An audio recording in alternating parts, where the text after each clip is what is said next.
오늘 2024년 마지막 주일을 하나님께 드리고 있습니다. 참 여러 가지 일들이 있었지만은 그럼에도 불구하고 오늘 이 복된 자리에서 하나님을 예배하게 하고 있는 것은 하나님의 은혜요, 하나님의 복인 줄 믿습니다. 오늘 마지막 주일 사도행전 4장 32절로 5장 11절 말씀을 통해서 하나님을 속이지 말라, 하나님을 속이지 말라라는 제목을 가지고 말씀의 은혜를 나누고자 합니다. 믿음 생활을 잘하고 있었던 청년과 자매가 결혼하게 되었어요. 담임 목사님을 모시고 결혼 예식을 거행하였는데 순서 중에 축사가 있었습니다. 평소에 두 사람을 사랑하던 어떤 분이 이제 축사를 하게 되었는데 갑자기 일이 생기는 바람에 그분이 참석하지 못하고 다른 분이 그분의 축사를 대독하게 되었어요. 이 대독을 맡은 사람이 축사 순서가 되어서 축사를 대신 읽게 되었습니다. 이제 축사 내용 중에 성경 구절이 요한일서 4장 18절 말씀이었어요. 사랑 안에 두려움이 없고 온전한 사랑이 두려움을 내쫓나니. 그런데 대독하는 이 사람이 요한일서를 요한복음으로 착각을 했어요. 그래서 성경책 요한복음 4장 18절을 찾아서 읽었어요. 너에게 남편이 5이 있었고 지금 있는 자도 내 남편이 아니니 내 말이 참되도다. 신랑 신부가 얼마나 황당했으며 당황했겠어요. 여러분, 우리가 인생을 살다 보면 이런 황당한 일을 만나기도 하고 또 당황스러운 일을 만나지요. 쥐구멍이라도 있으면 들어가 숨고 싶을 때를 만나기도 하고 뭐라고 변명을 해야겠는데 너무나 기가 막혀서 말도 안 나오는 그런 상황 속을 우리가 만납니다. 여러분이 소식 들었는지 모르겠지만은 어제죠. 제항공이 전남 무안 동체 착륙하다가 폭발된 바람에 181명 중에 2명만 살고 179명이 다 죽었어요.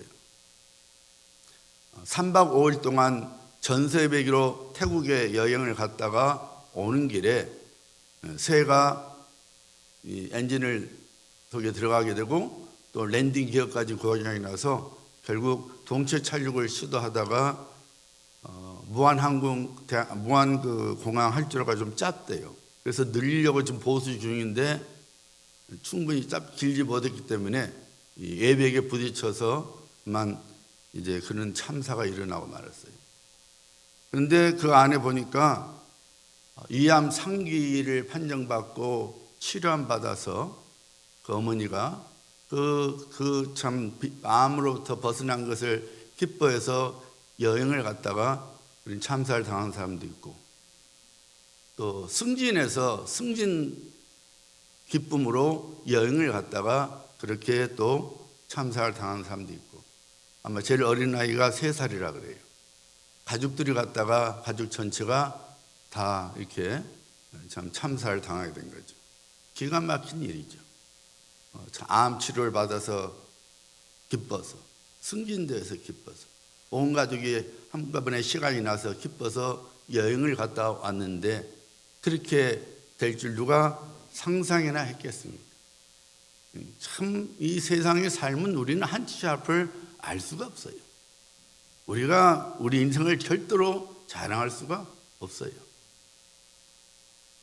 오늘 말씀은 우리들에게 당함과 황당함을 동시에 가져다 줍니다. 겉으로만 보면 오늘 본문 말씀 속에 일어난 일을 우리가 쉽게 받아들일 수 없지요. 온 세상에 헌금을 속여서 내었다고 그 자리에서 어떻게 죽을 수 있지? 라는 말이 자동적으로 나올 수밖에 없죠. 여러분들이 평소에 오늘 본문 말씀을 읽었을 때에 어떤 마음이 들던가요? 성경은 안 읽어서 모르겠지요. 오늘 아침에 본문 말씀 읽어보니까 어때요? 세상에 헌금을 속여냈다고 그 자리에서 즉사를 했어요. 얼마나 여러분 이건 황당한 일입니까? 얼마나 당황한 일입니까? 세상에 헌금 좀 서겠다고 그 자리에서 죽어? 야, 이 생각이 절로 들지요. 그러면 여러분, 왜 성령님께서 이런 황당하고 당황스러운 사건을 누가로 하여금 기록하게 하셨을까요? 오늘날 우리들에게 아무런 상관이 없다면 성령께서 이 사건을 하나님의 말씀으로 기록하지 않았을 것입니다. 분명히 우리들에게 주고자 하는 중요한 영적 교훈이 있으니까 성령께서 누가로 하여금 우리가 보기에는 황당하고 당황스러운 사건을 기록하고 있는 것이죠. 그러므로 하나님의 말씀을 여러분 무시하지 말고 이 사건을 기록하게 하여 오늘날 우리들로 하여금 읽게 하고 듣게 하는 하나님의 뜻을 생각하는 지혜로운 사람이 되어야 합니다. 성경 속에서 여러분 멸망을 당하는 자들의 특징이 무엇이든가요? 그들은 한결같이 하나님의 말씀을 무시했습니다. 하나님의 말씀을 무시하여 불순종한 자들은 한결같이 하나님의 징계를 받았고, 징계를 받은 후에도 여전히 하나님의 말씀을 무시하면은 결국 그 사람은 하나님의 진노성에서 멸망을 당하고 말았습니다. 오늘 본문 말씀은 성도가, 하나님의 자녀가 어떤 물질관을 갖고 살아야 하는지를 가르쳐주고 있는 중요한 말씀입니다. 여러분, 물질은 이중성을 갖고 있지요. 사람을 살리기도 하고 죽이기도 합니다. 물질은 우리에게 유익을 가져다 주기도 하지만 반대로 해를 가져다 주기도 합니다. 물질 그 자체는 선도 악도 아닙니다. 다만 그 물질을 우리가 어떻게 대하느냐에 따라서 그 물질이 우리에게 유익이 되거나 우리 인생을 풍요롭게 만들어 주기도 하지만, 혹은 정반대로 우리에게 해를 가져다 주기도 하고 혹은 우리의 인생을 망가뜨리기도 합니다. 디모데전서 6장 10절 말씀이죠. 돈을 사랑함이 일만하게 뿌리가 되나니 이것을 탐내는 자들은 미혹을 받아 믿음에서 떠나 많은 근심으로서 자기를 찔렀도다. 물질이 일만악의 뿌리가 아니라 그 물질을 사랑하는 잘못된 마음이, 잘못된 삶의 태도가 일만악을 불러일으키고 있음을 분명히 보여주고 있습니다. 오늘날 우리를 포함하여 많은 사람들이 각자의 우상을 갖고 살아갑니다. 하나님께서 있어야 할 자리에 우리들은 거짓 신을 그 자리에 두고 살아가는 죄를 범하며 살아갑니다. 거짓 신들 중에 가장 강력하고 가장 인기 있는 신은 단연 돈입니다. 그래서 우리 예수님께서 분명한 경고를 주셨죠. 마태복음 6장 24절 말씀이죠. 한 사람이 두 주인을 섬기지 못할 것이니 혹 이를 미워하고 저를 사랑하거나 혹 이를 중히 여기고 저를 경히 여김이라. 너희가 하나님과 재물을 겸하여 섬기지 못하느니라. 예수님께서 말씀하시기를 너희들이 하나님을 너희의 신으로 삼든지 아니면 돈을 너희들의 신으로 삼든지 둘 중에 하나를 택해야 된다는 거예요. 둘 다 할 수 없다는 거예요. 그 말은 하나님께서 인정하시지 않는다는 거예요. 여기 성경에 보면 돈은, 여러분 보면 영어 성경에 보면 money, 캐피탈 M으로 써져 있어요. 대문자 M으로 됐어요. 그 말은 우리가 갖고 있는 돈을 말하는 게 아니라 그 돈을 사랑하는 마음, 돈을 신으로 두는 것을 말하는 거예요. 그것을 만몬인즘이라 합니다. 그러니까 그 돈을 하나님의 자리에 두는 거예요. 근데 예수님께서 말씀하시기를 우리는 두 개 다 하나님을 섬길 수 없다는 거예요. 너희들이 하나님을 섬기든지 아니면 재물을 섬기든지 둘 중에 하나를 택해야 된다는 것이죠. 초대교회 예루살렘 교회 성도들은 여러분 하나님을 대주주로 믿는 신앙을 갖고 살았어요. 지난 2주일에 걸쳐서 초대 예루살렘 교회 성도들은 하나님께서 내 인생의 주인이시고 내 모든 것의 소유주가 되시며 그리고 그의 경륜과 섭리 속에서 내 인생을 다스리고 계시는 대주주심을 믿었다고 증거를 했습니다. 여러분, 그리스도 예수 안에서 구원받아 하나님의 자녀가 된 성도는 바로 이 초대 예루살렘 교회 성도처럼 하나님을 대주주로 믿는 신앙으로 살아가야 합니다. 내 인생의 주인은 내 하나님, 내 모든 것이 하나님께 속한 것이고 내가 그분의 경륜과 섭리 속에서 살아가고 있음을 믿어야 합니다. 오늘 본문 말씀 4장 32절로 34절 말씀 보시기 바랍니다.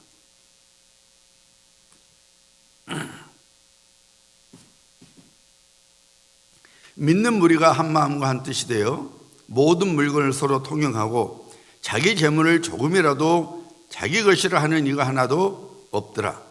사도들이 큰 권능으로 주 예수의 부활을 증언하니 무리가 큰 은혜를 받아 그 중에 가난한 사람이 없으니 이는 밭과 집 있는 자는 팔아 그 판 것의 값을 가져다가 교회 역사상 전무후무한 일이 초대 예루살렘 교회에 일어났어요. 이런 일이 이전에도 없었고 이후에도 어떤 교회도 일어나지 않았습니다.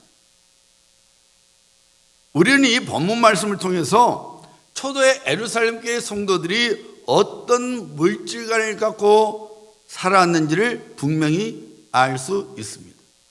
그들이 갖고 있는 모든 것들이 자신의 소유가 아니라 하나님의 소유물로 인정을 했습니다. 즉 하나님께서 대주제심을 믿는 신앙을 갖고 있었습니다. 무엇이 그들로 하여금 그런 신앙을 갖게 했습니까? 오늘 말씀 뭐라고 나왔어요, 여러분? 무리가 큰 은혜를 받아. 초대 예루살렘 교회 성도들이 큰 은혜를 받으니까 하나님을 대주주로 삼는 신앙으로 살았고 그들의 모든 것을 다 팔아서 교회에다가 가져왔다 그랬습니다. 그래서 가난한 자들이 없게 했다 그랬습니다. 초대 예루살렘 교회 성도들은 사도들을 통하여 하나님께 큰 은혜를 받았고 그 받은 결과가 모든 물건을 서로 통용하는 전무후무한 일이 일어나게 된 것입니다. 여러분, 우리들이 은혜를 받았습니다 혹은 은혜를 받아야 합니다 말을 자주 사용하죠. 또 여러분이 자주 듣습니다. 여러분, 무엇이 은혜를 받은 겁니까? 가슴이 뭉클하거나 눈시울이 뜨겁게 되는 것이 은혜를 받은 것입니까? 물론 우리가 하나님의 말씀으로부터 은혜를 받으면 그런 감정의 현상들이 나타나지요. 하지만 그런 감정 변화가 은혜를 받은 증거는 되지 않습니다. 그런 감정 변화는 여러분이 음악을 감상한다든지 영화를 통해서도 얼마든지 일어나지요. 좋은 영화를 보면 가슴이 뭉클해지고 눈물이 나오지요. 언제부턴가 제가 눈물이 많아졌어요. 그래서 제가 속으로 내가 이제 사람이 되었나 보다 했어요. 근데 여러분 아시다시피 여자만 경련기가 있는 것이 아니더라고요. 남자도 경련기가 있습니다. 그래서 남자도 경련기가 찾아오면은 눈물이 많아지는 것이 첫 번째 현상이에요. 그러니까 은혜 안 받아도 인생에 경련기가 오면 눈물이 나고 감동도 받고 그래요. 그러면 여러분, 은혜 받는 게 뭐예요? 여러분, 은혜를 받게 되면은 초대 예루살렘 교회 성도들처럼 하나님을 내 인생의 대주제로 인정하게 됩니다. 즉 여러분, 은혜를 받는다는 것은 하나님을 내 인생의 주인으로 삼게 되는 신앙이 세워지는 거예요. 그래서 하나님의 은혜를 담고 있는 사람은 그냥 하나님이 좋아요. 하나님을 향한 감사가 흘러넘칩니다.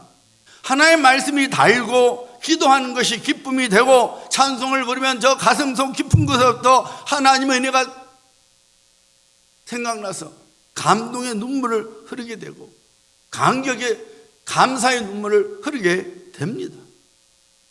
반면에 하나님의 은혜가 떨어지면 제일 먼저 무엇이 일어납니까? 하나님 말씀이 듣기 싫어요.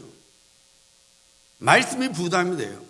그래서 담임 목사는 알아요. 여러분의 눈을 표정 보면은 저분이 은혜를 갖고 있구나, 은혜를 잃어버렸구나, 그냥 표시납니다. 표정에서 나타나요. 에이, 똑같은 말씀. 에이, 또 누구 들으라고 말씀. 듣기 싫어.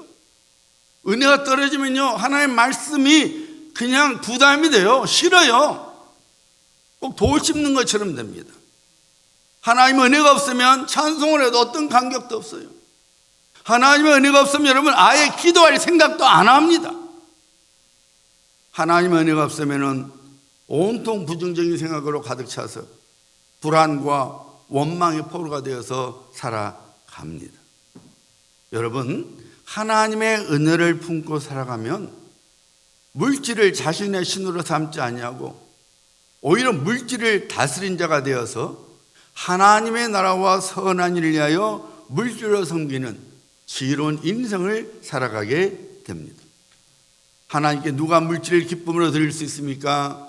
하나님의 은혜를 받고 있는 사람이 그렇게 합니다. 그래서 내가 어떤 믿음을 갖고 있느냐에 따라서, 내가 어떤 믿음을 갖고 있느냐는 것은 내 헌금 생활을 통해서 알 수 있게 되는 것이에요. 여러분이 여러분의 자녀에게 인색함으로 물질을 사용합니까? 그렇게 하는 부모는 없습니다. 할 수만 있다면 조금 더 아까워하지 않냐고 물질을 자녀를 위하여 사용합니다. 왜 그렇습니까? 내가 사랑하는 자녀이기 때문입니다. 마찬가지입니다. 하나님을 사랑하는 성도가 그렇게 합니다. 하나님의 은혜를 담고 있는 성도가 그렇게 합니다. 그래서 여러분의 헌금 생활을 보면은 여러분의 믿음의 정도가 드러나게 되어 있습니다. 사랑하는 여러분, 우리 물질의 주인은 우리 자신이 아닙니다. 우리는 단지 청지기일 뿐입니다. 하나님께서 주신 물질을 우리가 잠시 맡아서 주인 되시는 하나님의 뜻에 따라 사용해야 하는 청지기일 뿐이에요. 이 청지기 직분을 잘 감당하면 착하고 충성된 종이 되어서 주님 앞에 서는 날 예비해 두신 멸류관과 상금을 받게 됩니다. 이 청지기 직분을 나의 욕심과 탐심 때문에 감당하지 못하면 악하고 게으른 종이 되어서 주님으로부터 내가 쫓김을 당하게 됩니다. 여러분, 오늘날 우리들이 초대 예루살렘 교회 성도들처럼 집과 땅을 팔아서 그 판값을 모두 다 교회에 가져올 수 없어요. 만약 그렇게 한다면 다음 주일날 아무도 없어요. 아무도 없어요. 혹시 모르죠? 아주 가난한 사람이 있을 수 있겠지. 제가 오늘 여러분 재산을 다 팔아서 교회로 내십시오. 두 목사가 이단이 되었다. 이런 게 교회 아니다. 아무도 안 올 거예요. 여러분, 그렇게 할 수 없어요. 이미 말씀드린 대로 그렇게 했던 교회는 초대 예루살렘 교회 외에는 하나도 없었기 때문이에요. 예수님께서부터 그렇게 칭찬을 받았던 서머나 교회나 빌라델피아 교회 역시 그렇게 하지 못했어요. 하지만 우리는 초대 예루살렘 교회 성도들부터 그들의 물질관을 배워야 합니다. 돈이 우리 인생의 대주제가 아니라 하나님께서 우리 인생의 대주제이십니다. 돈이 우리 주인이 아니라 하나님께서 우리의 주인이 되십니다.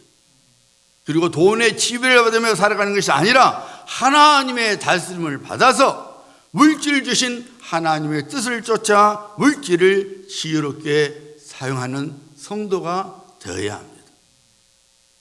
여러분, 하나님께서 모세에게 지팡이를 던지라고 말씀하셨죠. 모세에게서 지팡이는 어떤 것이었습니까, 여러분? 양을 치는 자로서 자기 자신을 방어하는 도구였고 또 양을 치는 도구였죠. 양을 건져내는 도구였죠. 이것을 버리란 것은 결국 자신의 방어를 놓는 것이고 또 자기가 해야 할 일을 못하게 되는 것이죠. 하지만 하나님께서 모세에게 지팡이를 던져라 하니까 그 지팡이를 던졌을 때에, 모세가 집어 던졌을 때에 모세는 하나님의 기적을 경험했습니다. 만일 모세가 지팡이를 내던지지 못했다면 그냥 별볼 없는 지팡이를 갖고 있을 뿐 하나님의 기적을 보지 못했을 것입니다. 우린 계산 잘하죠.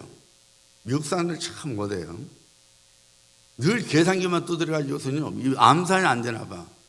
어떨 때 맥단할 오늘 2024년 마지막 주일을 하나님께 드리고 있습니다. 참 여러 가지 일들이 있었지만은 그럼에도 불구하고 오늘 이 복된 자리에서 하나님을 예배하게 하고 있는 것은 하나님의 은혜요, 하나님의 복인 줄 믿습니다. 오늘 마지막 주일 사도행전 4장 32절로 5장 11절 말씀을 통해서 하나님을 속이지 말라, 하나님을 속이지 말라라는 제목을 가지고 말씀의 은혜를 나누고자 합니다. 믿음 생활을 잘하고 있었던 청년과 자매가 결혼하게 되었어요. 담임 목사님을 모시고 결혼 예식을 거행하는데 순서 중에 축사가 있었습니다.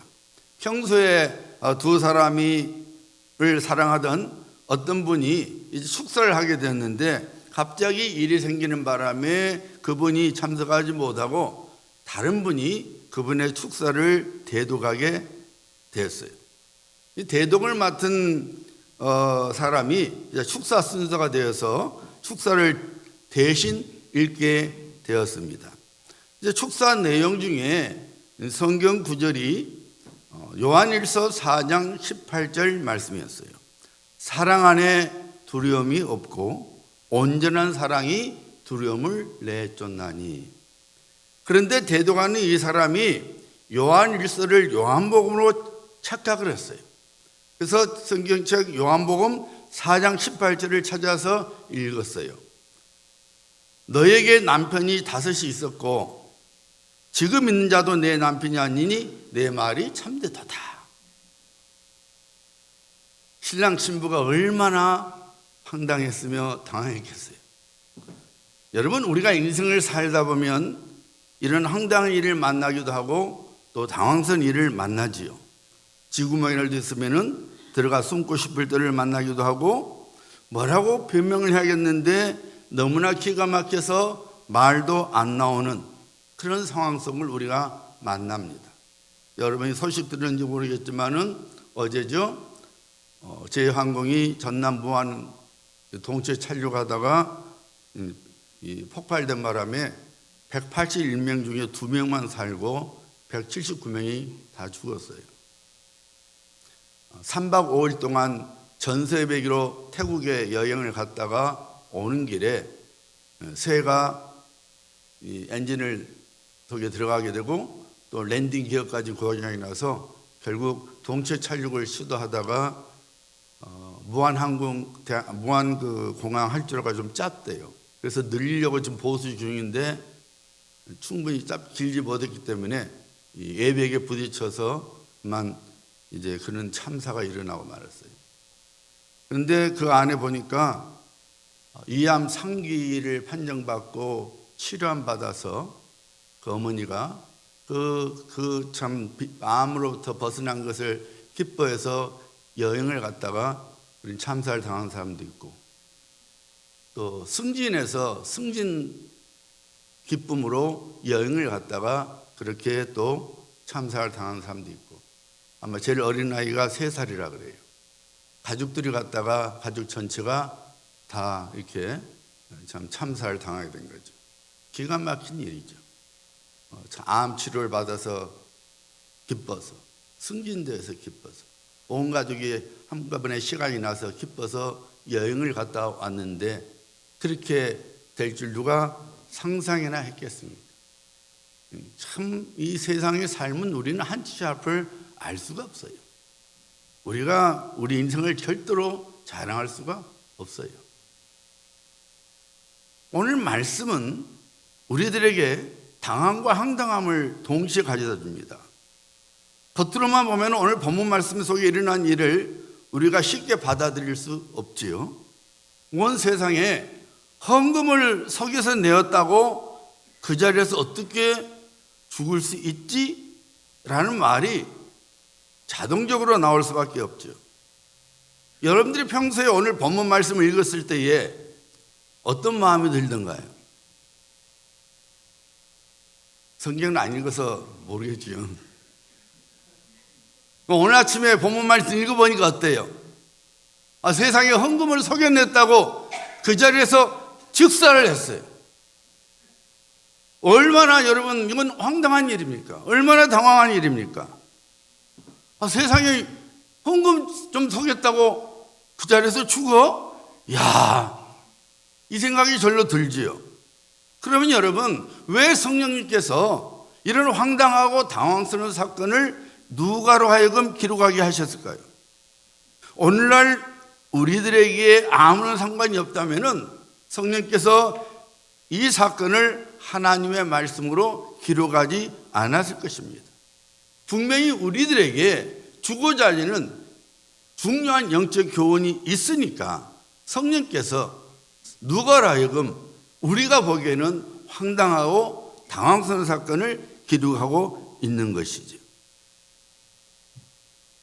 그러므로 하나님의 말씀을 여러분 무시하지 말고 이 사건을 기록하게 하여 오늘날 우리들로 하여금 읽게 하고 듣게 하는 하나님의 뜻을 생각하는 지혜로운 사람이 되어야 합니다.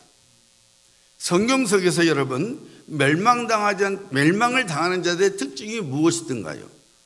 그들은 한결같이 하나님의 말씀을 무시했습니다. 하나님의 말씀을 무시하여 불순종한 자들은 한결같이 하나님의 징계를 받았고, 징계를 받은 후에도 여전히 하나님의 말씀을 무시하면은 결국 그 사람은 하나님의 진노성에서 멸망을 당하고 말았습니다. 오늘 본문 말씀은 성도가, 하나님의 자녀가 어떤 물질관을 갖고 살아야 하는지를 가르쳐주고 있는 중요한 말씀입니다. 여러분, 물질은 이중성을 갖고 있지요. 사람을 살리기도 하고 죽이기도 합니다. 물질은 우리에게 유익을 가져다 주기도 하지만 반대로 해를 가져다 주기도 합니다. 물질 그 자체는 선도 악도 아닙니다. 다만 그 물질을 우리가 어떻게 대하느냐에 따라서 그 물질이 우리에게 유익이 되거나 우리 인생을 풍요롭게 만들어 주기도 하지만, 혹은 정반대로 우리에게 해를 가져다 주기도 하고 혹은 우리의 인생을 망가뜨리기도 합니다. 디모데전서 6장 10절 말씀이죠. 돈을 사랑함이 일만하게 뿌리가 되나니 이것을 탐내는 자들은 미혹을 받아 믿음에서 떠나 많은 근심으로서 자기를 찔렀도다. 물질이 일만악의 뿌리가 아니라 그 물질을 사랑하는 잘못된 마음이, 잘못된 삶의 태도가 일만악을 불러일으키고 있음을 분명히 보여주고 있습니다. 오늘날 우리를 포함하여 많은 사람들이 각자의 우상을 갖고 살아갑니다. 하나님께서 있어야 할 자리에 우리들은 거짓신을 그 자리에 두고 살아가는 죄를 범하며 살아갑니다.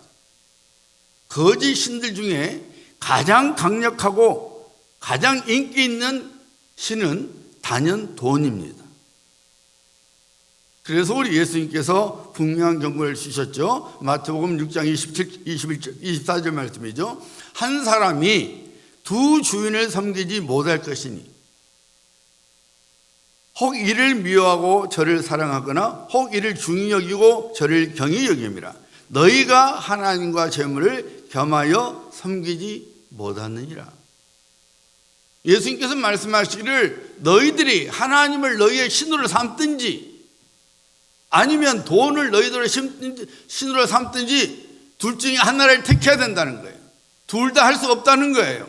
그 말은 하나님께서 인정하시지 않는다는 거예요. 여기 성경에 보면 돈은, 여러분 보면 영어 성경에 보면 money, 캐피탈 M으로 써져 있어요. 대문자 M으로 됐어요. 그 말은 우리가 갖고 있는 돈을 말하는 게 아니라 그 돈을 사랑하는 마음, 돈을 신으로 두는 것을 말하는 거예요. 그것을 만몬인즘이라 합니다. 그러니까 그 돈을 하나님의 자리에 두는 거예요. 근데 예수님께서 말씀하시기를 우리는 두 개 다 하나님을 섬길 수 없다는 거예요. 너희들이 하나님을 섬기든지 아니면 재물을 섬기든지 둘 중에 하나를 택해야 된다는 것이죠. 초대교회 예루살렘 교회 성도들은 여러분 하나님을 대주주로 믿는 신앙을 갖고 살았어요. 지난 2주일에 걸쳐서 초대 예루살렘 교회 성도들은 하나님께서 내 인생의 주인이시고 내 모든 것의 소유주가 되시며 그리고 그의 경륜과 섭리 속에서 내 인생을 다스리고 계시는 대주주이심을 믿었다고 증거를 했습니다. 여러분 그리스도 예수 안에서 구원받아 하나님의 자녀가 된 성도는 바로 이 초대 예루살렘 교회 성도처럼 하나님을 대주주로 믿는 신앙으로 살아가야 합니다. 내 인생의 주인은 내 하나님, 내 모든 것이 하나님께 속한 것이고 내가 그분의 경륜과 섭리 속에서 살아가고 있음을 믿어야 합니다. 자, 오늘 본문 말씀 4장 32절로 34절 말씀 보시기 바랍니다.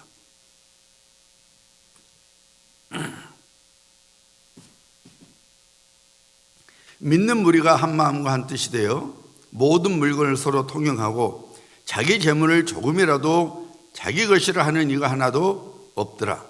사도들이 큰 권능으로 주 예수의 부활을 증언하니 무리가 큰 은혜를 받아 그 중에 가난한 사람이 없으니 이는 밭과 집 있는 자는 팔아 그 판 것의 값을 가져다가 교회 역사상 전무후무한 일이 초대 예루살렘 교회에 일어났어요.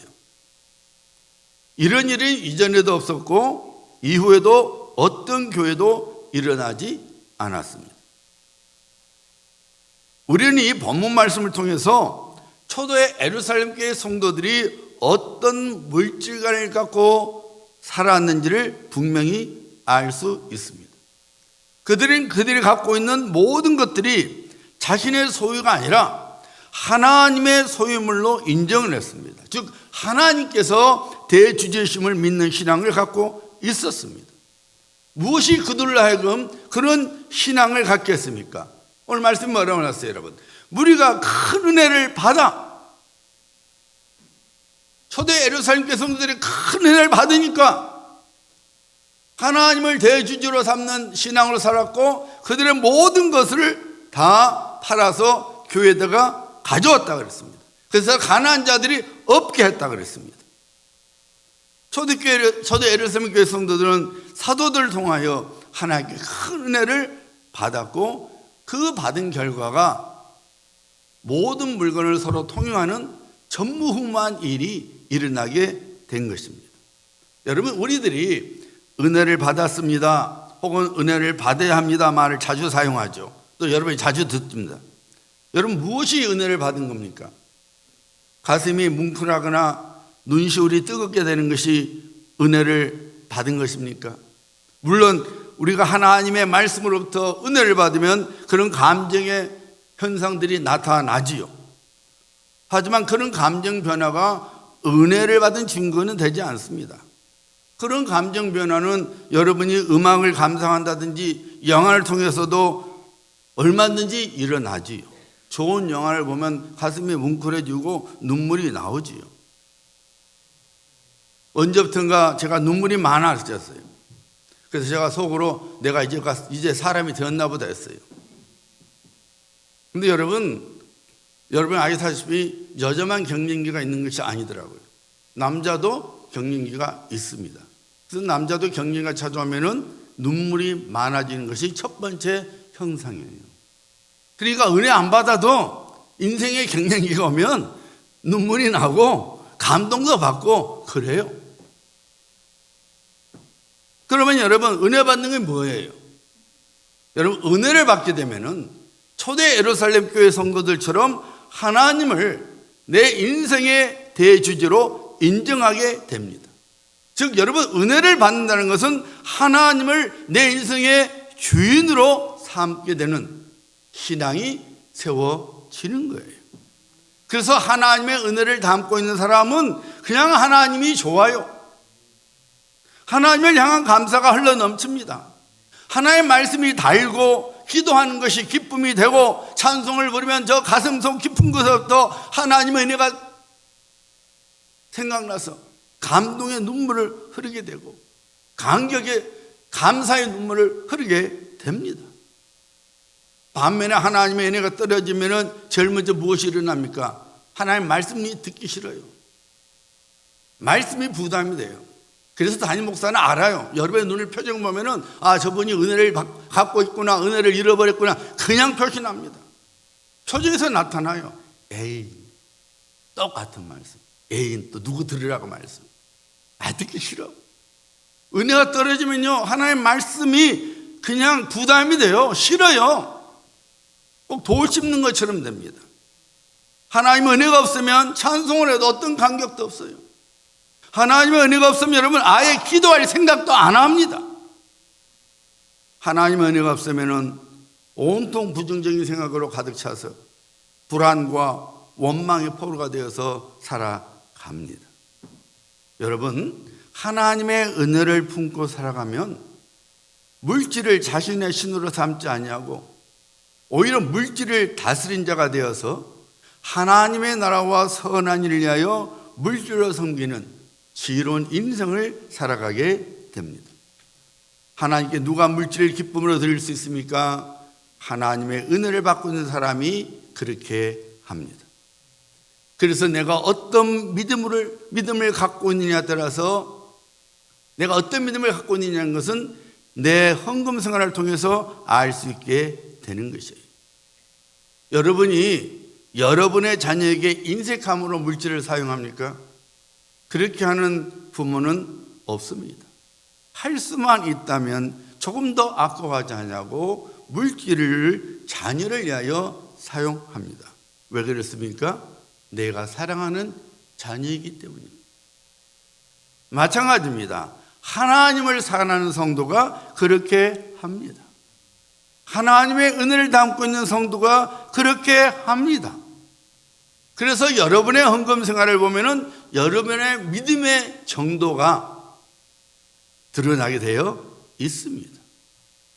사랑하는 여러분, 우리 물질의 주인은 우리 자신이 아닙니다. 우리는 단지 청지기일 뿐입니다. 하나님께서 주신 물질을 우리가 잠시 맡아서 주인 되시는 하나님의 뜻에 따라 사용해야 하는 청지기일 뿐이에요. 이 청지기 직분을 잘 감당하면 착하고 충성된 종이 되어서 주님 앞에 서는 날 예비해 두신 멸류관과 상금을 받게 됩니다. 이 청지기 직분을 나의 욕심과 탐심 때문에 감당하지 못하면 악하고 게으른 종이 되어서 주님으로부터 내가 쫓김을 당하게 됩니다. 여러분, 오늘날 우리들이 초대 예루살렘 교회 성도들처럼 집과 땅을 팔아서 그 판값을 모두 다 교회에 가져올 수 없어요. 만약 그렇게 한다면 다음 주일 날 아무도 없어요. 아무도 없어요. 혹시 모르죠. 아주 가난한 사람이 있을 수 있겠지. 제가 오늘 여러분 재산을 다 팔아서 교회로 내십시오. 두 목사가 이단이 되었다. 이런 게 교회 아니다. 아무도 안 올 거예요. 여러분, 그렇게 할 수 없어요. 이미 말씀드린 대로 그렇게 했던 교회는 초대 예루살렘 교회 외에는 하나도 없었기 때문이에요. 예수님께서부터 그렇게 칭찬을 받았던 성만화 교회나 빌라델피아 교회 역시 그렇게 하지 못했어요. 하지만 우리는 초대 예루살렘 교회 성도들부터 그들의 물질관을 배워야 합니다. 돈이 우리 인생의 대주제가 아니라 하나님께서 우리 인생의 대주제이십니다. 돈이 우리 주인이 아니라 하나님께서 우리의 주인이 되십니다. 그리고 돈의 지배를 받으며 살아가는 것이 아니라 하나님의 다스림을 받아서 물질 주신 하나님의 뜻을 쫓아 물질을 지혜롭게 사용하는 성도가 되어야 합니다. 여러분, 하나님께서 모세에게 지팡이를 던지라고 말씀하셨죠. 모세에게서 지팡이는 어떤 것이었습니까, 여러분? 양을 치는 자로서 자기 자신을 방어하는 도구였고 또 양을 치는 도구였죠. 양을 건져내는 도구였죠. 이것을 버리란 것은 결국 자신의 방어를 놓는 것이고 또 자기가 해야 할 일을 못하게 되는 것이죠. 하지만 하나님께서 모세에게 지팡이를 던져라 하니까 그 지팡이를 던졌을 때에, 모세가 집어 던졌을 때에 모세는 하나님의 기적을 경험했습니다. 만일 모세가 지팡이를 내던지지 못했다면은 그냥 별별 없는 지팡이를 갖고 있을 뿐 하나님의 기적을 보지 못했을 것입니다. 우린 계산 잘하지요. 미국 사람들 참 못해요. 늘 계산기만 두드려가지고서는 암산이 안 되나 봐. 어떨 때 맥도날드나 그런 데 가면 답답해 죽겠어요. 그냥 착착착 나오는데 얘들은 못해요. 계산을 못해. 하여튼 우리는 계산 잘해요. 특별히 숫자, 여러분 돈 수치에는 아주 민감하죠.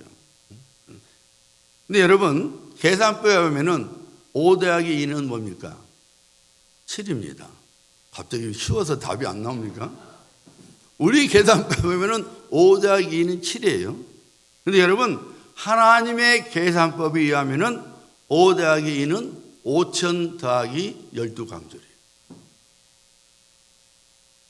떡 5개와 물고기 2마리를 드렸더니 남자 장녀만 해도 5,000명을 먹이는 남녀 노소를 합치면 1만여 명이 먹고도 12강주가 남았다고 말해요. 우리의 손에 있으면 5 더하기 7밖에 안 돼요. 7개뿐이 안 돼요. 근데 하나님께 드리면 하나님의 그것을 사용해서 1만 개 플러스 12강주가 되는 거예요. 이게 하나님의 역사입니다. 지팡이가 던져지니까 하나님의 기적을 보는 역사가 일어나는 것처럼 우리가 하나님의 말씀에 순종하여 우리의 것을 하나님께 드리면 하나님께서 맡겨준 것을 하나님 뜻대로 사용하면 하나님은 우리의 그 믿음의 드림을 통하여 놀라운 기적의 역사를 가져오는 것입니다. 우리가 사는 미국 땅에 맥레런 패밀리 파운데이션이라는 것이 있어요. 본부가 우리 내시빌 차탄루가에 있습니다. 이 가족재단은 오래전에 그 당시 재산 규모가 약 4억 달러쯤 됐어요. 1945년대 이야기예요. 그럼 여러분 지금은 엄청난 액수죠. 1945년부터 지금까지 매해 지금까지 약 5억 달러 이상의 돈을 하나님의 선한 일에 바쳐졌어요. 이 재단을 시작한 사람이 토마스 맥레렌인데 스코틀랜드 사람이었습니다. 그 사람이 하나님의 은혜를 받고 나서 하나님이 내 인생이 전부구나. all in all. 난 지금까지 내가 전부이고 돈이 전부인 줄 알았더니 하나님이 내 전부구나. 이걸 깨닫게 됐어요. 그래서 하나님께 이런 기도를 드렸어요. 오 하늘의 하나님, 지금부터 영원히 제게 하나님의 소유인 것을 하나님의 책에 기록하소서. 저에게 지배력을 행사했던 이전의 모든 주인들과의 인연을 끊습니다. 제 존재, 제가 가진 전부, 지적인 능력, 신체 기관들, 세상에서 소유한 것들, 시간, 다른 사람들에게 끼치는 영향력, 이 모든 것을 전적으로 하나님의 영광을 위해 쓰시도록 바칩니다. 토마스 맥레렌은 하나님께 이런 소원의 기도를 드렸고, 그리고 그는 자신의 소원대로 하나님 앞에 살았어요. 그때로부터 5세대가 지난 오늘날까지도 그가 뿌린 시는 수억 달러로 불어나 하나님의 나라의 일에 쓰임을 받고 있습니다. 사랑하는 여러분, 교회 생활을 통하여 바른 믿음을 가져야 합니다. 하나님 앞에서 우리들이 바른 믿음을 갖고 있지 않으면 수십 년 교회 생활을 했다 할지라도 다 소용이 없을 뿐더러 그 끝은 멸망입니다. 여러분 왜 교회 오십니까? 교회 나오지 않으면 지옥에 갈 것 같아서 불안해서 나오시는 겁니까? 여러분 교회 생활은 내가 바른 믿음 생활을 하기 위하여 교회 생활을 하는 거예요.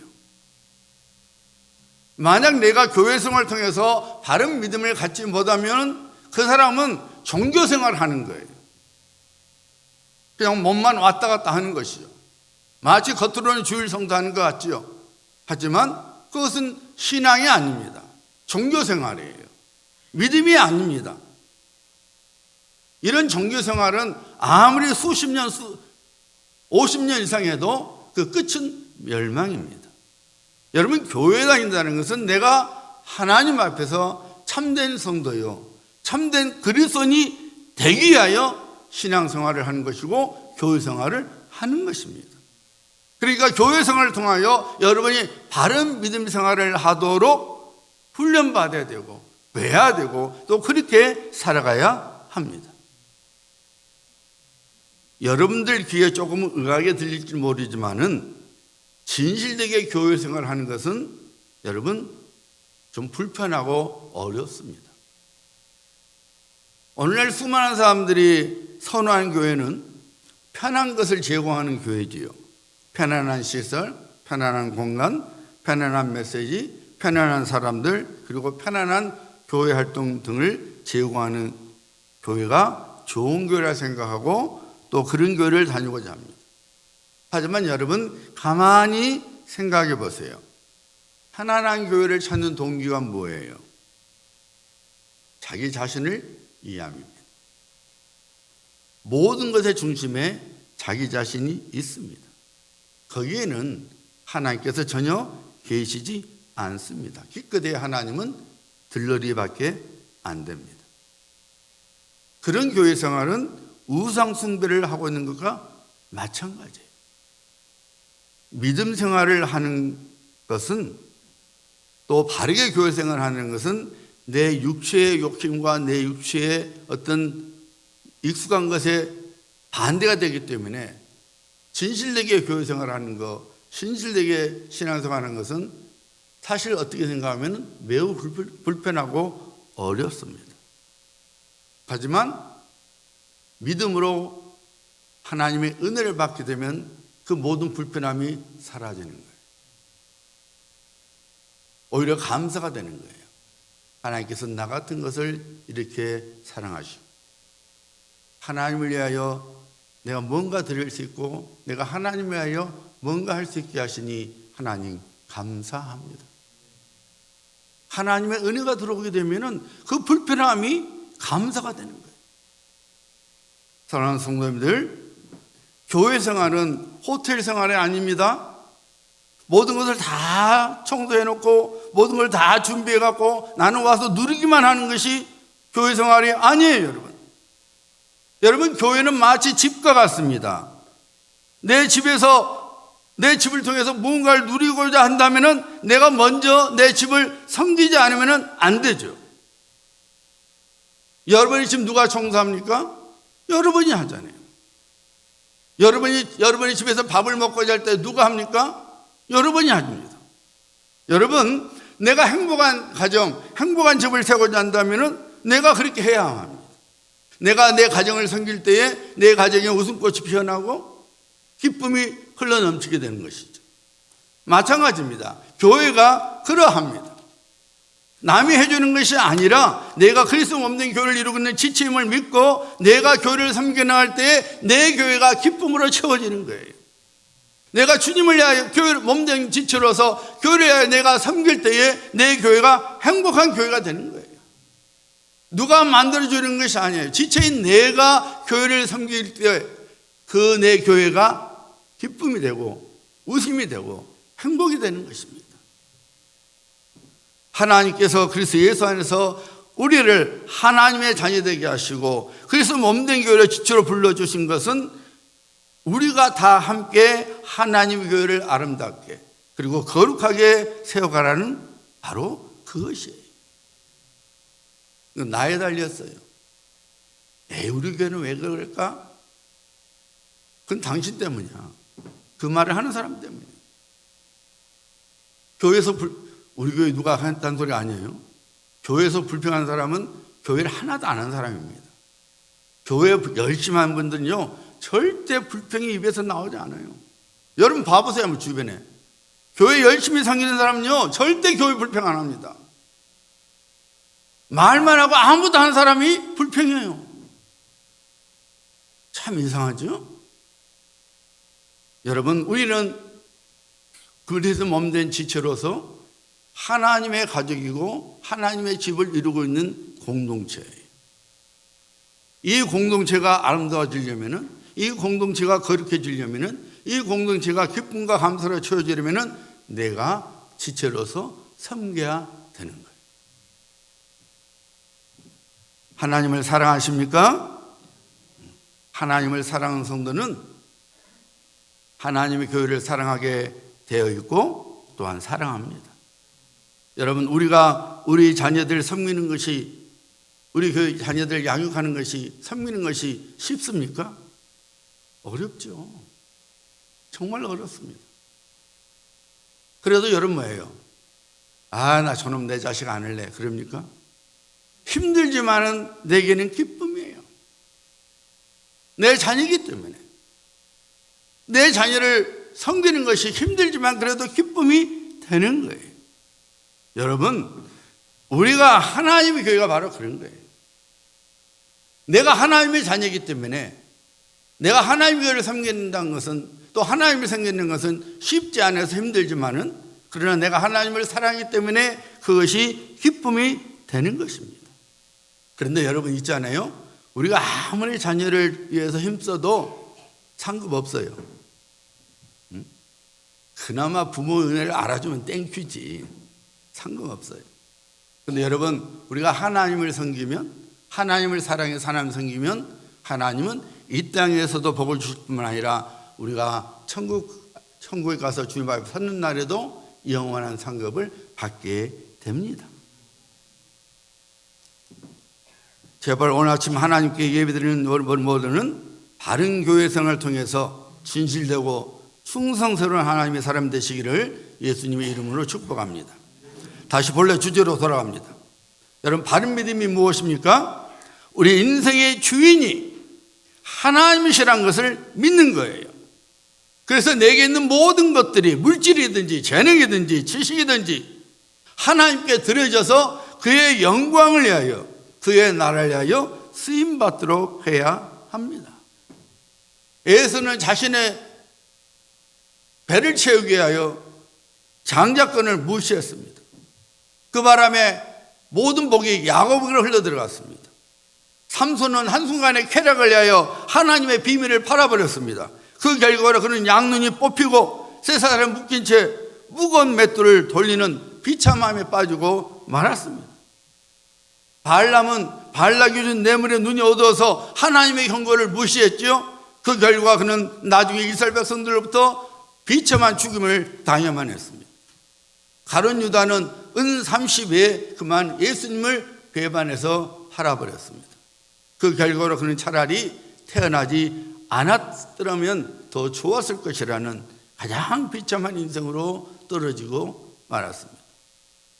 아나니아와 삽비라는 하나님 앞에서 바른 믿음을 갖지 못했어요.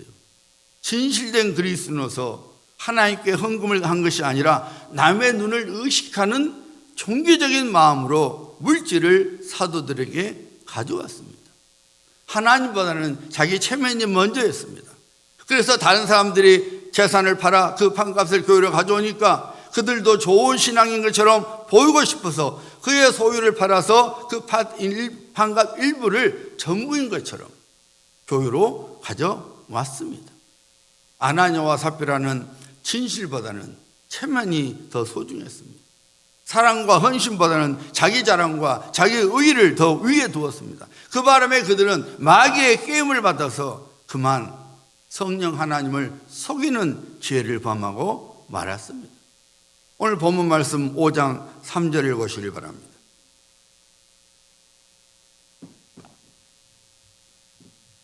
베드로가 이르되 아나니아야, 어찌하여 사탄이 내 마음에 가득하여 네가 성령을 속이고 땅값 얼마를 감췄느냐.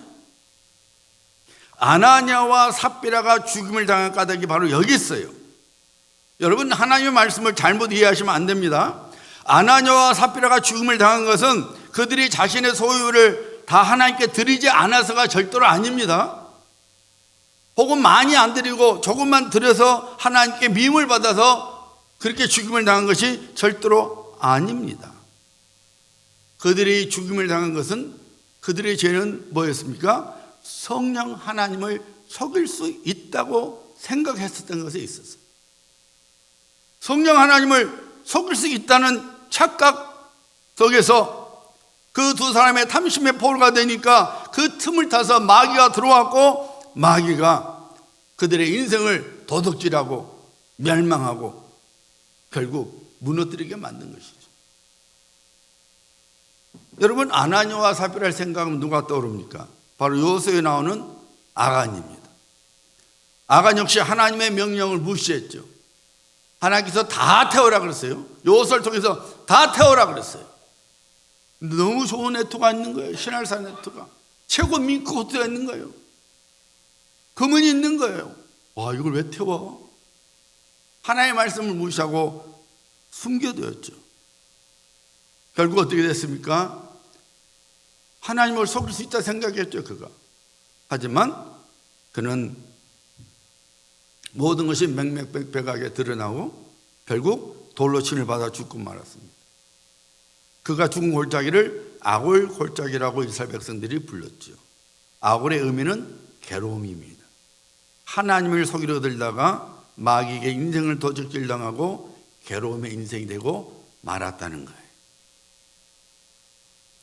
아나니아와 삽비라가 아간이 범했던 똑같은 죄를 범하고 말았습니다. 두 사람은 교회를 다녔으니 분명히 아간에 대한 설교를 들었을 것입니다. 아간의 범죄 교훈을 알고 있었을 것입니다. 그럼에도 불구하고 그들은 제2의 아간이 되는 것을 멈추지 않았습니다. 자신의 체면과 종교심을 자랑하고자 하나님을 속이는 죄를 주저하지 않았습니다. 믿는 사람 안에 가시는 성령을 속이는 죄를 무서워하지 않았습니다. 탐심의 포로가 되고 말았습니다. 재물을 신으로 삼는 어리석은 자가 되고 말았습니다. 결국 성령께서 계시할 자리에 마귀를 불려들였고 그 결과로 그들은 인생을 도적질 당하고 멸망당하고 말았던 것입니다. 오늘 아침 살아계신 하나님 앞에서 예배를 드리고 있는 여러분, 사도 요한이 선포한 대로 예수 그리스도께서 하나님의 자녀를 지키십니다. 마귀는 절대로 성도를 어찌해 볼 수 없습니다. 요한일서 5장 18절이죠. 하나님께로부터 난 자는, 하나님의 자녀는 그 말입니다. 다 범죄하지 아니하는 줄 우리가 아노라. 하나님께로부터 나신 자가 그를 지키심에 악한 자가 그를 만지지도 못하느니라. 예수님께서 우리를 지켜주시기 때문에 감히 마귀가 우리를 공격하지 못하는 거예요. 우리를 어찌해 볼 수 없는 거예요. 한데 우리가 탐심의 포로가 되고 하나님의 말씀을 무시하고 하나님을 속일 때에 마귀가 쑥 들어와서 우리 인생을 도둑질해가고 우리 인생을 망하게 만드는 거예요. 여러분, 사랑하는 성도님들, 물질 때문에 혹은 이 세상에 어떤 여러분이 믿고 있는 거짓신 때문에 하나님의 말씀을 가볍게 여기지 말아야 합니다. 여러분의 행위가 하나님을 속일 수 있다고 감히 생각하지 말아야 합니다. 하나님은 모든 것을 아시는 하나님이십니다. 다시 고백한 대로 우리가 안고 일어선 것도 다 아시고 우리가 어떤 동기를 가지고 생각하는 것조차도 하나님은 다 아시는 분이에요. 아나니아와 삽비라처럼 성령을 속이는 죄를 범하는 삶을 살아가는 것이 아니라 바나바처럼 진실함으로 성령을 쫓아가는 하나님의 사람이 되어야 합니다. 하나님을 전부로 삼고 살았던 사도 바울이 성령의 감동 속에서 이렇게 선포했어요. 고린도전서 2장 9절입니다. 기록된 바 하나님이 자기를 사랑한 자를 위하여 예비하신 모든 것은 눈으로 보지 못하고 귀로 듣지 못하고 사람의 마음으로 생각하지도 못했당함과 같으니라. 하나님께서 우리를 위하여 예비되신 모든 것은 지금 당장 우리 눈에 보이지도 않고 우리 귀에 들리지도 않고 우리 마음에 어떤 생각도 들지 않지만은 준비되어 있다 그 말이에요. 가장 아름다운 것으로 가장 좋은 것으로 하나님을 사랑하고 하나님을 믿는 자를 위하여 하나님께서 준비해 두셨다는 거예요. 지금은 비록 우리 눈에 보이지 않고 귀에 들리지 않고 그것이 무엇일까 감히 생각도 나지 않지만 하나님의 시간이 되면은 그 하나님께서 우리를 위하여 예비하신 모든 신령한 복들과 이 땅의 약속의 복들이 우리에게 부어진다는 것입니다. 그러면 사랑하는 성도님들, 우리는 하나님의 말씀에 순종해야 합니다. 말씀대로 살아가야 합니다. 내가 가진 거 내가 아닙니다. 어제같이 전남부안 같은 사고가 일어날 줄 누가 알았겠습니까? 우리 아무나 알 수 없어요. 우리가 2025년 새해를 사는 동안에 어떤 일이나 일할지 알 수 없어요. 중요한 것은 여러분, 하루하루를 우리가 하나님 앞에 진실되게 살아가야 합니다. 하나님이 내 인생의 주인이시고 나의 모든 것이 하나님의 것이고 하나님이 그분의 놀라운 경륜과 섭리 속에서 나를 이끌어 가시니 내 것으로 하나님을 아름답게 섬겨나가는 멋진 성도가 되어서 하나님께서 예비하신 모든 아름다운 복들을 차지하시는 성도님들 되시기를 예수님의 이름으로 축복합니다.